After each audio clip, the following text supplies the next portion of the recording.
오늘은 세상이 감당치 못하는 사람이라는 제목으로 함께 은혜를 나누고자 합니다. 사람들은 가끔 이런 세상에서 살고 싶지 않다는 말들을 합니다. 특별히 요즘 와서 더 죽고 싶다는 사람들의 얘기를 들을 때 참 마음이 답답해지고 가슴이 아픕니다. 저는 이런 사람들을 만날 때마다 죽음이 모든 문제의 해결이 된다는 망상을 버리라고 이렇게 말씀드립니다. 죽고 싶다고 원치 않아도 언젠가는 우리는 죽게 될 마련인데 미리 우리가 무슨 서두를 필요가 있겠습니까? 또 죽음은 결정적인 책임을 지는 순간인데 그렇게 우리가 쉽게 만만하게 생각할 일이 아닙니다. 또한 죽음이 모든 문제로부터 피할 수 있는 길이라고 생각한 만큼 큰 착각은 없습니다.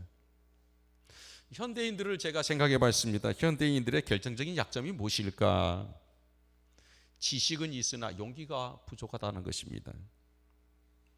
기술은 있으나 지혜가 부족하다는 것입니다.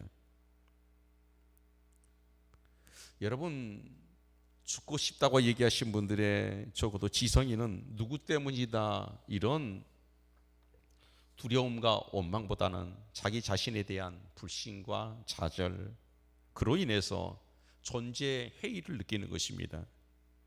자신이 싫어지고 밉고 부끄러워서 살고 싶지 않는 것이죠. 이러한 허탈감으로부터 어떻게 우리가 구원을 받을 수 있을까? 오늘 본문에는 대단히 용기 있는 베드로와 요한을 만나게 됩니다. 이들은 처음부터 용기 있는 사람이 아니었습니다. 한때는 예수님을 모른다고 부정하고 또 도망갔던 실수까지 저지른 보통 사람들입니다. 그러나 이제 그들은 온갖 협박과 핍박을 두려워하지 않고 죽음까지도 무서워하지 않았습니다. 그들의 이 엄청난 용기가 어디서 나왔을까요? 여러분, 옛날 로마 시대 도미티아누스라는 황제 때도 기독교인들은 많은 박해를 받았습니다. 수많은 그리스도인들이 예수의 이름으로 순교를 당했습니다. 그 순교사의 전해오는 한편의 얘기 가운데 이런 얘기가 있습니다. 어느 재판장이 많은 그리스도인들을 붙잡아 놓고 사형 선고를 내리기 위해 잔뜩 위험을 내뿜고 내려다 보았습니다. 그런데 이상하게도 끌려온 크리스찬들이 겁에 질리기는커녕 싱글싱글 웃고 있더라는 것입니다. 이 재판장은 몹시나 여러분 부하가 났습니다. 그래서 저들에게 온갖 고문을 여러분 명내립니다. 그때 옆에 있던 참모가 이런 충고를 했습니다. 그리스도인들은 매 맞으면 주님의 이름으로 맞는 것이기에 오히려 좋아합니다. 그렇다면 당장 죽여라. 재판장이 이렇게 얘기하자 그 참모가 얘기를 합니다. 저들이 죽으면 천당 간다고 해서 더 즐겁게 웃으면서 죽어갑니다. 그러면 저들을 저 외딴 섬에다 내버려 두는 게 어떻겠냐? 그들은 조용한 곳에서 하나님 앞에 더 깊이 교제할 수 있다고 해서 더 기뻐합니다. 그러면 저들을 어떻게 처리해야 되겠는가? 아주 난감한 상황이었습니다. 그러자 그 참모가 이런 아이디어를 내놨습니다. 크리스찬은 죄 짓는 것을 가장 무서워합니다. 저들이 죄 짓는 것을 가장 무서워하기 때문에 저들에게 차라리 돈을 주고 자유를 주십시오. 돈과 자유를 주면 저들은 무너질 것입니다. 여러분, 참 저는 그 얘기가 일리 있는 얘기라고 느껴집니다. 정말 하나님의 사람들은 감당할 수 없을 만큼의 믿음의 사람들입니다. 히브리서 11장 1절에 보면 아브라함을 유시해서 믿음의 조상들이 쭉 이렇게 나열이 되고 있습니다. 그들의 생애와 위대함을 기록하면서 여러분 38절 마지막 절에 결론을 내놨는데 이렇게 내놨습니다. 이 사람은 세상을 감당하지 못한다. 이런 사람은 세상이 감당하지를 못한다. 여러분, 그러면 용기라는 것이 어떻게 생기는 것입니까? 많은 사람들이 이런 얘기하죠. 무지할 때 용기가 생긴다고. 여러분, 맞는 것도 같습니다. 모르기 때문에 용기를 발휘하는 경우도 있습니다. 물론 이 용기는 만용일 수도 있습니다. 아무튼 그것도 하나의 용기라고 할 수 있겠죠. 또 용기는 본성에서 나오는 용기가 있습니다. 성격적으로 용기를 가진 사람입니다. 그래서 여러분, 그 용기의 기계를 발휘하는 사람들도 있지 않습니까? 또 하나는 지식에서 오는 용기가 있습니다. 그런데 이 용기는, 이 지식에서 온 용기는 오래 가지 못합니다. 지식이란 것이 완전성이 없습니다. 구멍나지 않는 이론이 없고 반론이 없는 이론이 없습니다. 이 이론에 동의했다가 내일이면 다시 의심하게 되는 것이 지식에 대한 용기입니다. 또 마지막으로 믿음에 근거한 용기가 있습니다. 이 용기는 절대적인 용기입니다. 변함이 없는 참 용기라고 할 수 있습니다. 물론 무엇을 믿느냐 하는 것이 먼저 해결되어야 되겠죠. 그러면 오늘 본문으로 다시 돌아가서 베드로와 요한의 그 놀라운 용기는 어디서부터 왔을까? 하나님은 오늘 우리에게 어떤 용기를 갖기를 원하시는가 하는 것입니다. 그 첫째는, 그들의 용기는 그 근거가 오직 믿음이라는 겁니다. 흔히 많은 사람들은 돈의 위력 때문에 돈을 의지하려고 합니다. 사도행전의 베드로는 돈과 함께 망하리라 이렇게 선언을 해버렸습니다. 돈을 믿는 사람들이 돈과 함께 망하는 모습을 일찍이 얘기하고 있습니다. 그렇다면 명예에 믿을 만한가? 우리 여러분 보시지 않습니까?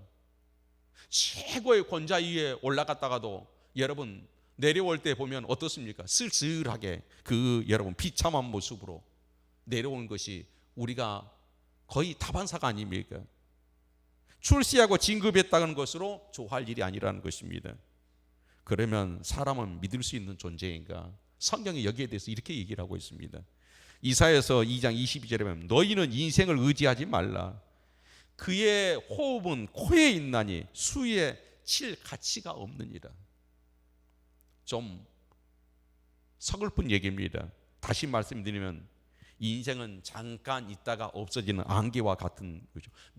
근본적으로 믿을 존재가 되지를 못한다는 것이죠. 언젠가 제가 참 여러분 놀라운 경험을 했습니다. 제가 아는 청년 가운데 결혼한 자매가, 결혼 앞두고 있는 자매가 있었는데, 글쎄 내일이 결혼인데 저한테 밤에 전화가 왔습니다. 결혼에 대한 회의를 털어놓고 도대체 결혼할 상대자를 믿을 수가 없다는 겁니다. 내가 믿을 수 없는 남자에게 내 인생을 건다는 것이 너무너무 힘들다는 것입니다. 그래서 결혼 전날 밤에 저한테 전화가 왔어요. 저는 그분에게 이렇게 얘기를 해줬습니다. 우리는 처음부터 남자를 믿고 결혼하는 것이 아니라 하나님을 믿기에 하나님의 경륜 안에서 하나님께서 그에게 짝을 나에게 붙여셨기 때문에 하나님의 섭리가 있다고 믿는 그 믿음 안에서 결혼이 이루어지는 것이다. 여러분 사실 그렇습니다. 우리가 사람을 믿고 결혼하고 사람을 믿고 사업하고 사람을 믿고 관계를 맺는 것이 아닙니다. 바로 그 사람과 내 삶 속에 역사하고 간섭하시는 그 하나님을 믿기에 우리는 관계를 갖고 사업도 하게 되는 거고, 또 여러분 가정이라는 것을 이렇게 구성하고 있는 것입니다. 본문에 나타나고 있는 그들의 용기는 오직 절대적인 믿음에 근거하고 있었습니다. 여러분 상대적인 신앙으로는 그와 같은 용기가 일어날 수 없었습니다. 그들의 믿음은 지식이나 이론이나 또 추상적인 것이 아니라는 것입니다. 그러면 그들이 이렇게 용기일 수 있게 나갈 수 있었던 건 무엇인가? 바로 오순절의 성령의 나타나심, 체험을 통해서 그들은 부활하신 예수 그리스도를 만났고 친히 역사하시는 예수 그리스도와 함께 했습니다. 그래서 그들 가운데 있는 기적을 받고 그들이 가는 길에 주님의 이끄심을 느꼈습니다. 그래서 그들에게는 전혀 두려울 게 없었던 것입니다. 2023년에 우리가 여러분 용기 있게 살 수 있는 그 힘이 있다고 하면 그것은 바로 나와 하나님과의 관계 속에서 이야기되는 하나님의 나라의 이야기일 것입니다. 하나님의 스토리일 것입니다.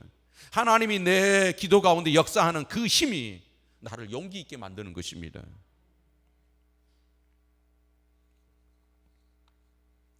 또 하나는 그들은 사람들로부터 인정받는 것을 신경 쓰지 않았습니다. 다시 말하면 사람들의 평가를 초월했다는 거예요. 지금 우리는 사람들의 평판에 너무 지나치게 예민합니다. 가난한 것도 내가 못 살아서 가난한 것보다는 항상 사람들과 비교해서 자신의 빈곤함을 여러분 고민하게 되고, 그리고 거기에서 우리는 유축이 됩니다. 여러분, 어떤 분이 이런 얘기를 하시더라고요. 본인이 아버지에게 들었던 늘 얘기인데 6.25 때 그리고 보릿고개 살았다고 하면 그 환경과 비교하는데 지금은 우리가 원망할 일이 하나도 없다, 불평할 것이 없다고 이렇게 얘기를 했다는 겁니다. 여러분, 사람들의 평판이나 눈치에 신경을 쓰다 보면 우리는 아무것도 할 수가 없습니다. 평판을 구걸하고 칭찬에 매달리면 초라하고 비겁한 사람으로 전락하게 되는 겁니다. 우리 모두 평가에 최연해야 합니다. 오늘 본문에 나타난 베드로와 요한은 사람들의 말에 전혀 신경 쓰지 않았습니다. 오히려 이렇게 얘기하지 않습니까? 하나님 앞에서 너희 말을 듣든지 하나님 말씀 듣는 것보다 옳은가 너희가 판단하라고 얘기합니다. 이 얘기는 하나님을 신경 쓰겠다는 겁니다. 사람에게서 신경 쓰고 여러분 사람의 얘기를 듣고 사는 것이 아니라 나는 하나님을 신경 쓰고 하나님의 말씀을 품고 살겠노라고 하는 것입니다. 그분의 하나님의 말씀대로 행하겠다는 것입니다. 이게 우리로 용기 있게 하는 것입니다. 여러분, 심리학자들에 의하면 여성들은 병원에 입원해서도 자신의 예모에 신경을 쓴다고 하는 겁니다. 그 얘기를 듣고 제가 한번 신방한 것을 생각을 해봤어요. 제가 어느 날 신방을 갔는데 그때 30대였던 걸로 같습니다. 30대 중반이었던 걸로, 송도인데 신방 갔는데, 아니 수술을 하고 나서 여러분 멀쩡하게 이렇게 병실에 누워있는 분이 아이고 목사님, 이게 제 얼굴이 이게 이상하지요, 제 꼴이 말이 아닙니다, 이런 얘기 하는 겁니다. 아니 지금 사느냐 죽느냐 수술해가지고 지금 회복하는데 무슨 얼굴 얘기합니까? 이처럼 사람들은 항상 타인을 의식하며 살아간다는 거예요.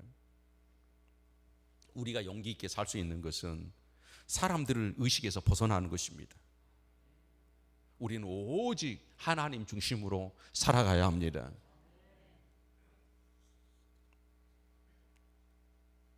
하나님이 나를 위하시면 누가 나를 대적하리요? 하나님이 나를 의롭다 하시면 누가 나를 정죄하리요?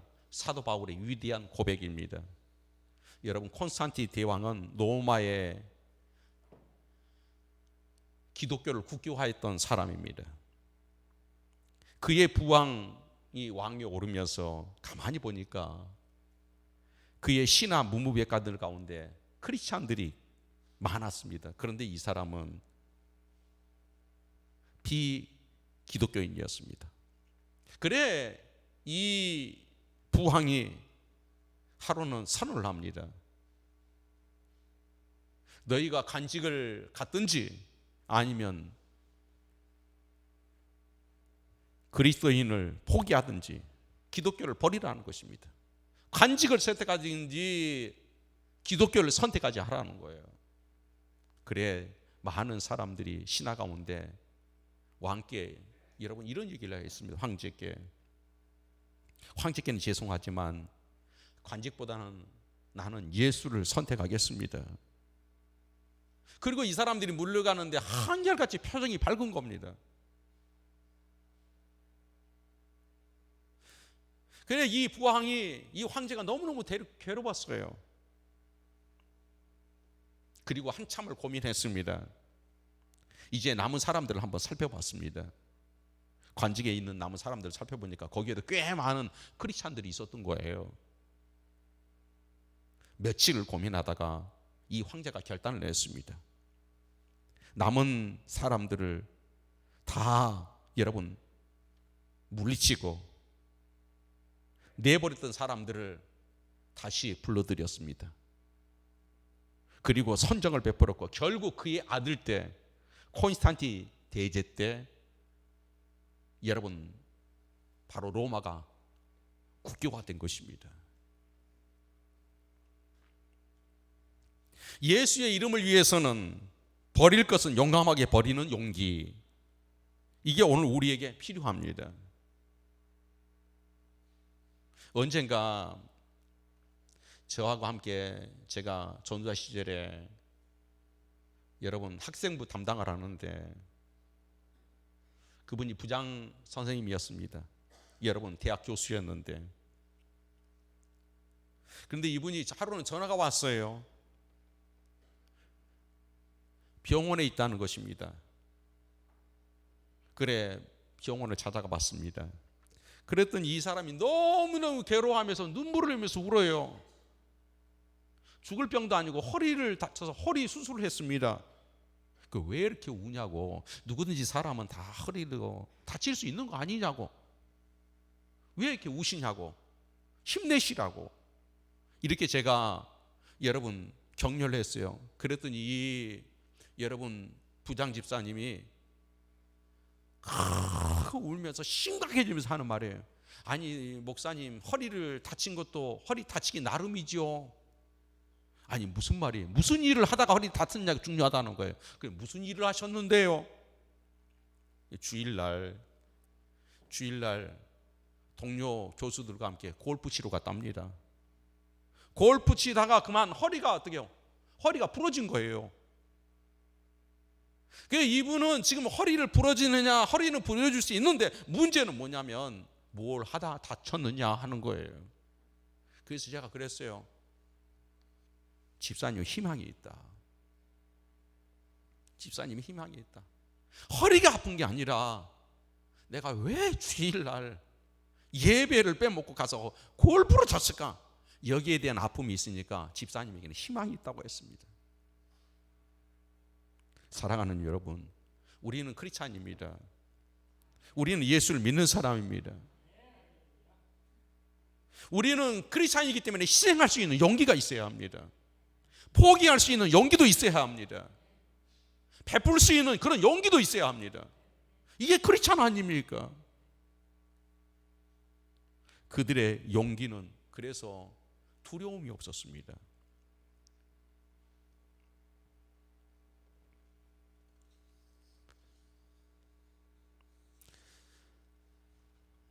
저는 가끔씩 제가 여러분 청년들을 가르칠 때도 얘기했습니다.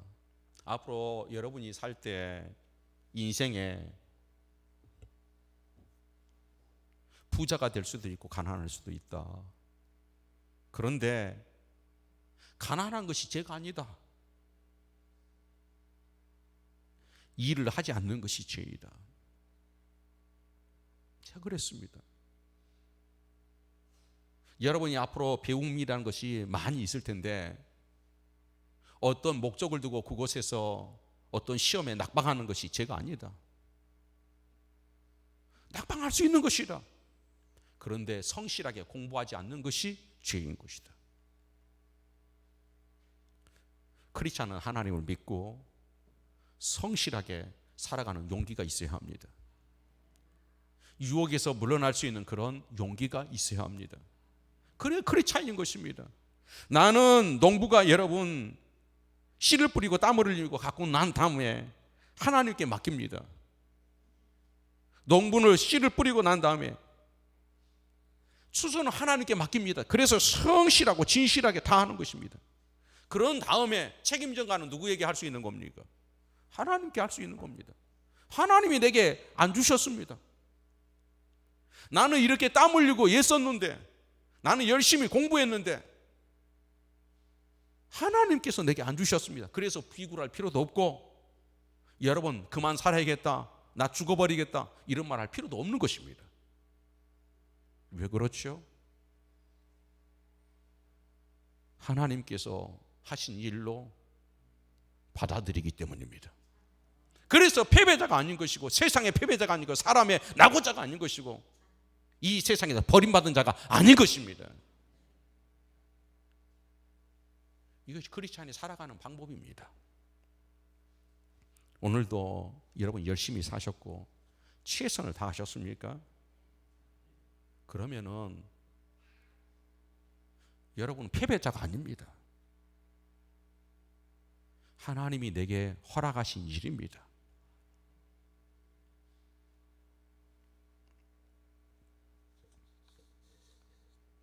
(1972년에) 평양과 이 개성 간에 고속도로를 북한식 고속도로를 냈답니다.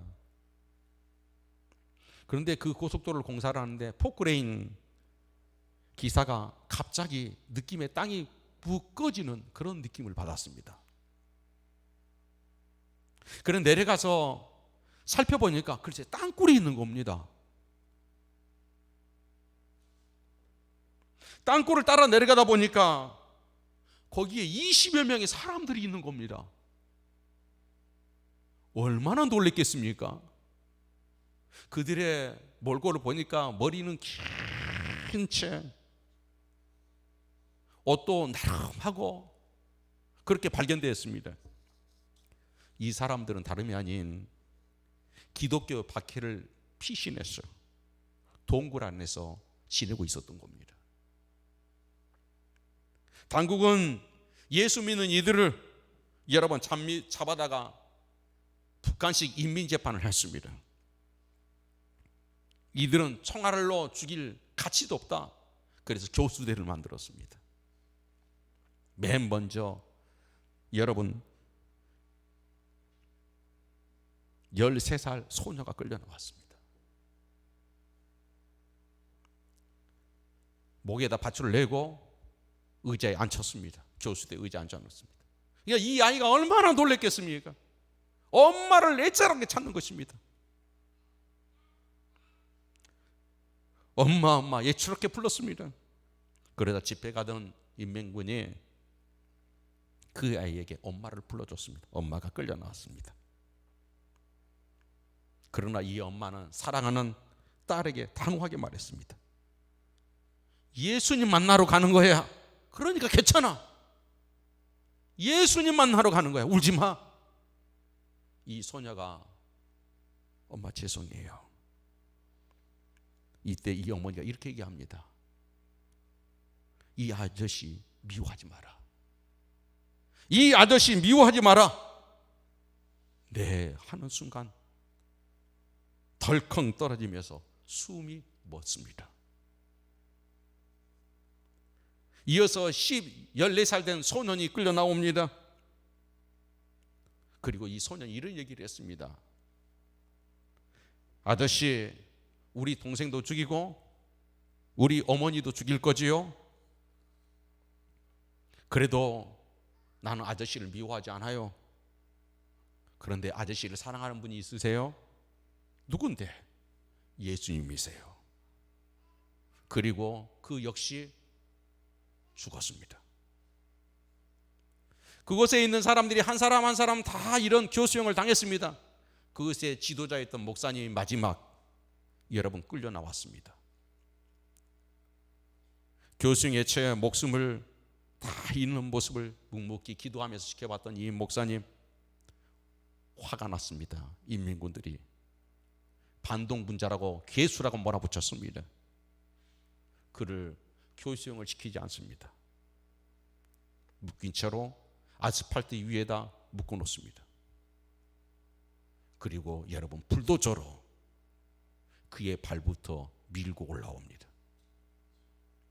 뼈가 아스라지는 고통 가운데도 이 목사님이 찬송을 하는데 그 찬송이 바로 내 주 예수를 더욱 사랑했습니다. 이분들이 도대체 무엇이 있었기에 이런 용기가 있었을까? 세상이 그 북한 사람들이 감당할 수 없는 겁니다. 그 용기는 어디서 나오는 것일까요? 오늘 본문에 보면 베드로와 요한에게 회의를 합니다. 너희는 그 어떠한 경우에도 그 이름으로 얘기하지 말아라. 너희는 어떠한 경우에도 예수의 이름을 얘기하지 말아라. 그때 베드로가 하는 말이 너희가 판단해봐라. 내가 너희들의 말을 듣는 것이 옳으냐, 하나님의 말씀을 듣는 것이 옳으냐. 무엇을 얘기하는 겁니까? 그들이 놓을 수 없는, 꼭 붙잡고 살아야 될 것이 있었습니다. 그것은 바로 예수의 이름이었습니다. 예수의 이름이 그들에게 용기를 갖게 했습니다. 예수 그리스도의 이름이 2023년에 우리를 용기 있게 살아가게 할 줄 믿습니다. 여러분, 우리 그리스도인은 가난해도 떳떳하게 가난해야 합니다. 실패해도 비겁해지지 말아야 합니다. 비난을 받아도 신앙적으로 담담하게 견뎌내야 합니다. 죽어가는 일이 있어도 여러분 자랑스럽게 죽어가야 합니다.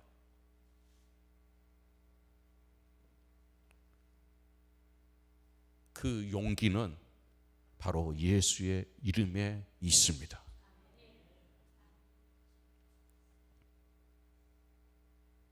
돌에 맞아 죽으면서도 원수를 위해 기도하는 스테반 집사처럼 여유를 가지고, 감격과 고를 가지고 예수 그리스도의 이름을 붙들면서 당당하게, 담대하게 사람들의 얘기에 여러분 좌지우지 되지 말고 오직 나는 하나님께 평가받는 사람이다, 이 믿음의 용심을 가지고 살아가기를 바랍니다. 그러면 올해 2023년은 우리로 하여금 정말 그리스도인으로서의 품위와 그리스도인으로서의 인격과 그리스도인으로서의 거룩함을 가지고 하나님의 거룩한 함께 하심의 이끄심의 삶의 현장에서 날마다 그분의 기사와 기적을 보게 될 줄 믿습니다. 주의 놀라운 은혜가 오늘 이 시간 우리 열림교회 가족들에게 있기를 축복합니다. 기도하겠습니다. 하나님 아버지, 감사합니다. 오늘도 저희를 사랑하여 주시고 이끄신 주님, 다 포기하고 내려놓을 수 있어도 예수의 이름만은 붙들 수 있는 그런 믿음의 사람들로 우리를 붙들어 주시옵소서. 예수의 이름이 하나님 내 용기가 된다는 것, 모든 것을 넘고 뛰어갈 수 있고 멈추지 않을 수 있는 힘이 그 예수님의 이름에 있다는 사실을 깨닫습니다. 우리 모두를 주여 불쌍히 여기시고 주님 인도해 주시옵소서.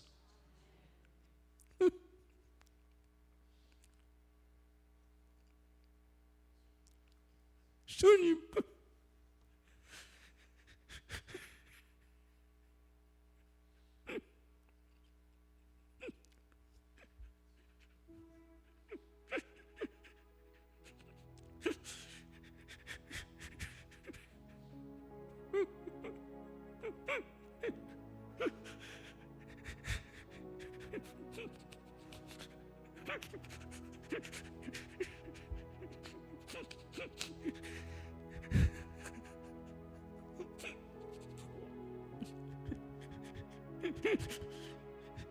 더 이상 주님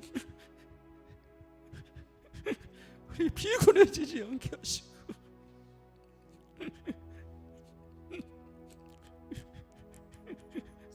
용기 있게 살 수 있도록 인도해 주시옵소서.